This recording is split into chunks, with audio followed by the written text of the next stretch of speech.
Shalom semuanya, minggu ini kita memasuki minggu Advent yang kedua, yaitu berbicara mengenai love. Kelahiran Kristus ke dalam dunia menunjukkan kasih terbesar, di mana Allah rela menjadi manusia dan diam di antara kita. Dan sebelum Kristus menyatakan dirinya kepada orang-orang banyak pada saat itu, Yohanes tampil dan dia berseru kepada orang banyak supaya mereka bertobat. Hal itu dapat kita lihat di dalam Matius 3 ayat yang kedua. Tobatlah sebab kerajaan surga sudah dekat. Kata bertobat di sini memiliki dua pengertian, yaitu bertobat di dalam perilaku. Kita bukan hanya juga bertobat di dalam perilaku, tetapi juga dalam pola pikir kita tentang Allah.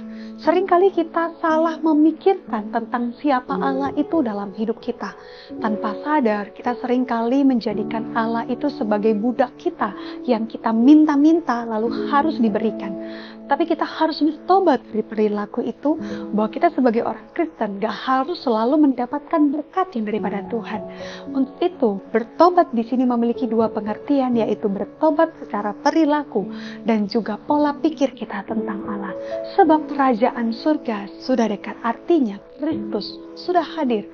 Dan di dalam masa Advent ini berbicara tentang kasih, menunjukkan kepada setiap kita bahwa seruan bertobat itu adalah sebuah kasih yang besar yang dinyatakan supaya kita kembali kepada jalan Tuhan, supaya kita hidup di dalam Tuhan, supaya kita melihat bahwa kasih Tuhan itu begitu besar buat setiap kita, di mana yang pribadi Allah itu rela datang ke dalam dunia, merasakan apa yang kita rasakan, bahkan mungkin jauh lebih sulit daripada apa yang kita alami.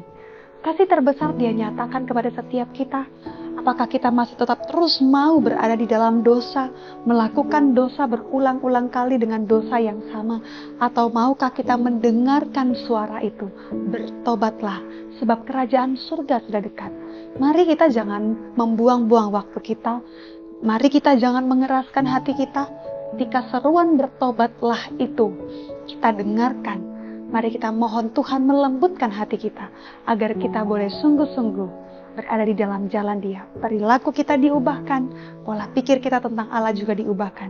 Kita boleh berada di dalam jalur Tuhan, mengerti dan memahami Tuhan seturut dengan apa yang Alkitab nyatakan. Maka bertobatlah, sebab kerajaan surga sudah dekat. Mari kita berdoa.